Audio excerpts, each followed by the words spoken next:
Hi, I'm Reek Havok, and today we're going to explore the mating ritual of the. On today's show, we feature interpretive dancing techniques of the Aboriginal elephant. What? What? Oh. Today's video is going to explore how to integrate your Eurorack modular synthesizer with your digital audio workstation to give you a whole new world of sonic possibilities. As I mentioned in my article, we have a mismatch between our plus 10 audio signal in our modular synthesizer and the plus 4 operating level of our audio interface. Not only that, but our plus 4 signal is balanced, whereas the signal coming directly from the Eurorack synthesizer is typically unbalanced. Depending on your interface, this mismatch may cause a variety of problems, from the introduction of unwanted hum and noise to distortion and clipping. Now, some people choose to plug an audio cable directly from their modular system directly into the audio interface, which, depending on your gear, may work okay. But the preferred approach for dealing with this problem is a dedicated output module. Let's take a look at a few. The most direct approach, and the one that I used to use, is to connect the audio output of my Eurorack output module directly to the audio input of my DAW's audio interface. Previously, I used a WMD Pro output, which provided a great balanced plus 4 output into my Universal Audio Apollo interface. Later, I added a Pittsburgh Modular Lifeforms System Interface, what a name, which provided line level output and allowed me to mix multiple signals and use different outputs and even have effect sends and returns all at Eurorack levels and all in a single module. Well, unfortunately, the Lifeforms output signal is unbalanced. So even though I love the routing and mixing capabilities, occasionally I had problems with hum when connecting it directly to the Apollo. So a direct audio connection between the two systems was functional, but it was not without limitations. So I needed a better solution, and I found one. Let's check that out. Here's my current setup, based on the Expert Sleeper's ES9. The ES9 is a bidirectional Eurorack audio interface with 16 audio inputs and 8 audio outputs that connects directly to my computer via USB.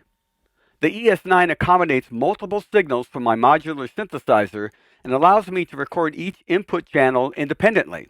All good. But a key part of the solution here comes from the ES9 solving the problem of converting the plus 10 analog signals from its inputs into digital signals that can be read by my DAW. In other words, the audio system now integrates a second audio interface that provides the optimum signals for each of the system's components, analog for the Eurorack and digital for the DAW, while providing the perfect signal level for both. So let's dive into the setup on the computer side, and I'm going to show you how I use two audio interfaces simultaneously. Now, I use two because the Universal Audio Apollo is my primary audio interface, and it also outputs to my speakers, while the ES9 interface is handling audio to and from the modular synthesizer. Adding the second interface just simplifies my workflow. Now, you don't need two separate audio interfaces to do this. This is just how I do it. So the first thing I need to do is set up my computer to see the signals from both audio interfaces simultaneously and create what is known as an aggregate device. Now, in my case, my aggregate device consists of both the ES9 and the Universal Audio Apollo 16. This is the audio window of the audio MIDI application. On the top left, you can see all of the audio interfaces I use for various applications. Down below them, you can see the large blue plus signs showing the aggregate devices I have already created. To make a new one, I simply click on the plus sign at the bottom and select Create Aggregate Device. Then I choose the interfaces I want to include and give this combination a name. Now I can select that aggregate audio device in the audio interface of my DAW, and away I go.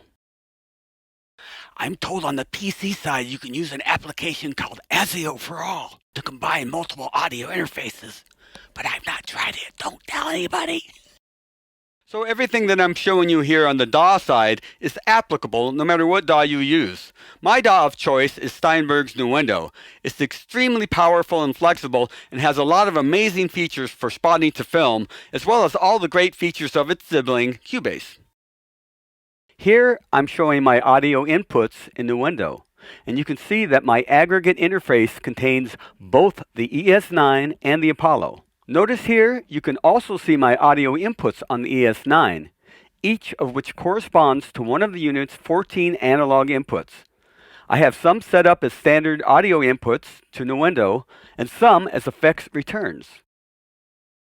Now on the output side, I have dedicated 2 channels to use as a stereo effect send from the modular synthesizer into the window.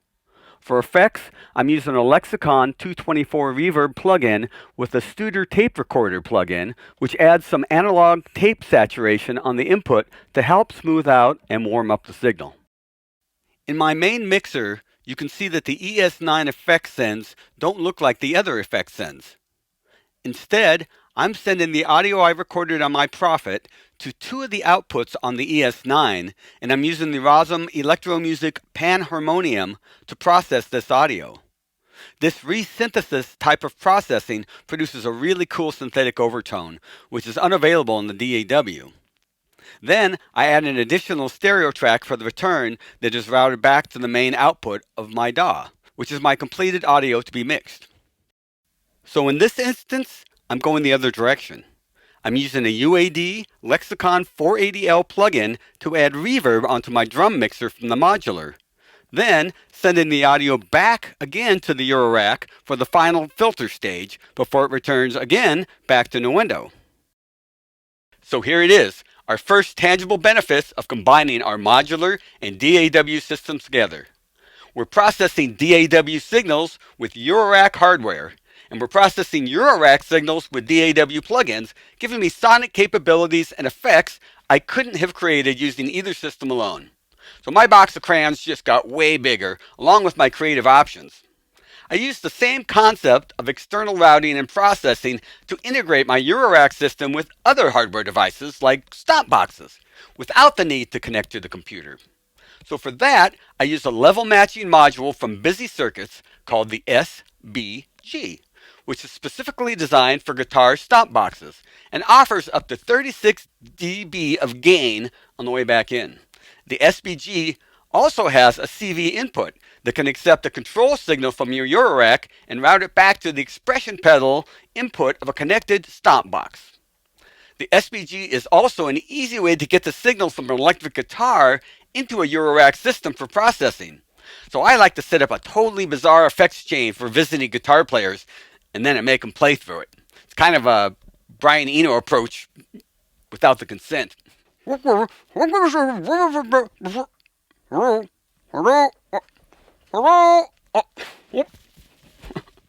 Mask.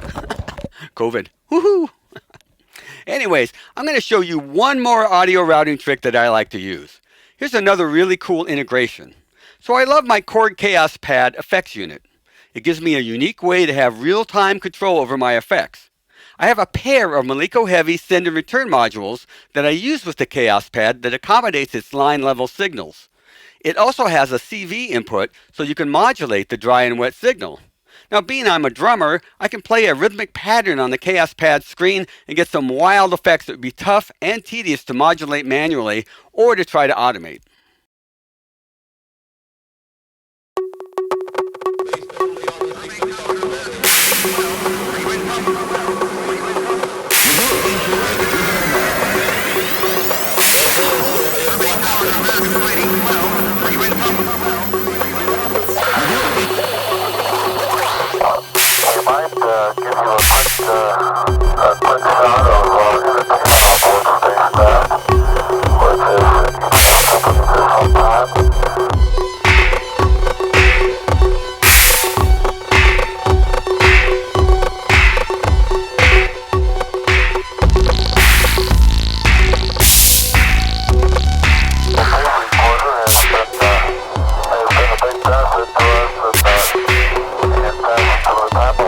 Transit onto the moon.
Stuff, huh?